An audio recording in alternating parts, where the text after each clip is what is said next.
They say money is the root of all evil, but just how far would someone go to get their hands on a fortune? This case is a brutal reminder of the devastating consequences of unchecked greed. A carefully orchestrated murder, driven by cold calculation and an insatiable hunger for wealth. This is the shocking story of a life cut short for $5 million. What started as a seemingly perfect life of luxury ended in cold-blooded murder. But who would want a self-made millionaire dead? And why? The victim, Richard Langston, wasn't just wealthy, he was a symbol of success.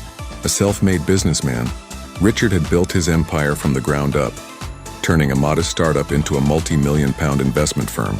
He was known for his sharp instincts, his ability to make money from seemingly nothing.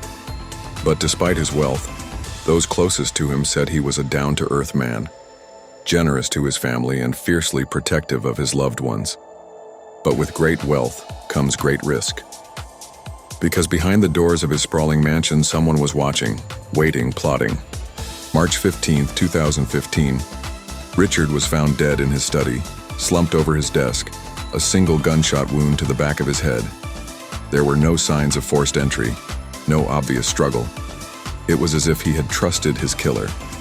The crime scene puzzled detectives. The house was untouched, no valuables stolen, no broken windows, no sign of a rushed escape.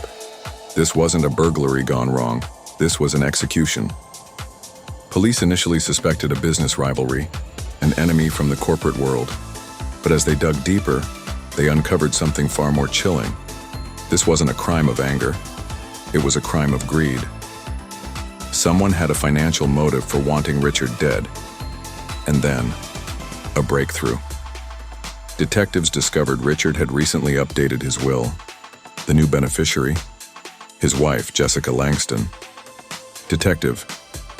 The timing was suspicious. Days after Richard's will was changed, he was dead. And Jessica, she stood to inherit $5 million. Jessica played the role of a grieving widow well, too well. Her tears came easily, but when the police dug into her past, a different picture emerged. Jessica had been secretly seeing someone, Richard's business associate, Daniel Carter, a man who had everything to gain from Richard's death. Police traced a series of cryptic text messages between Jessica and Daniel in the weeks leading up to the murder.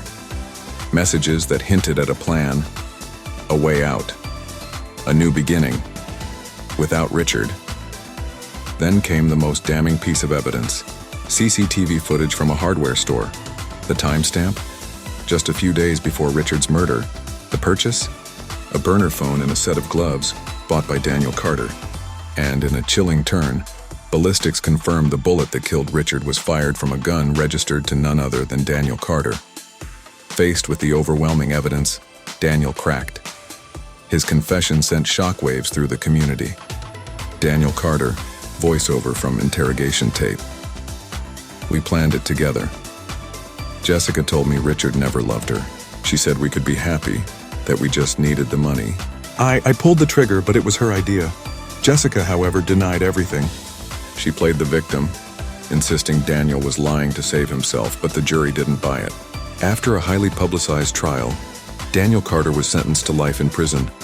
Jessica, despite her desperate attempts to feign innocence, received the same fate. But was justice truly served? Some believe Jessica was the mastermind, manipulating Daniel into doing her dirty work. Others argued Daniel acted alone, hoping to pin the crime on Jessica when things went south. Either way, one thing was certain. Richard Langston was gone, and all for a sum of money that could never bring back the life that was lost. This case is a haunting reminder of how greed can consume even those we trust the most. Richard Langston had everything: money, success, power. But in the end, it wasn't enough to protect him from the ones closest to him. What do you think? Was Jessica the mastermind? Or was Daniel truly the driving force behind the murder? Let me know your thoughts in the comments. And if you're fascinated by cases like this, check out my next video on another shocking crime of greed. Don't forget to like, subscribe, and hit the notification bell to stay updated on the darkest mysteries the world has to offer.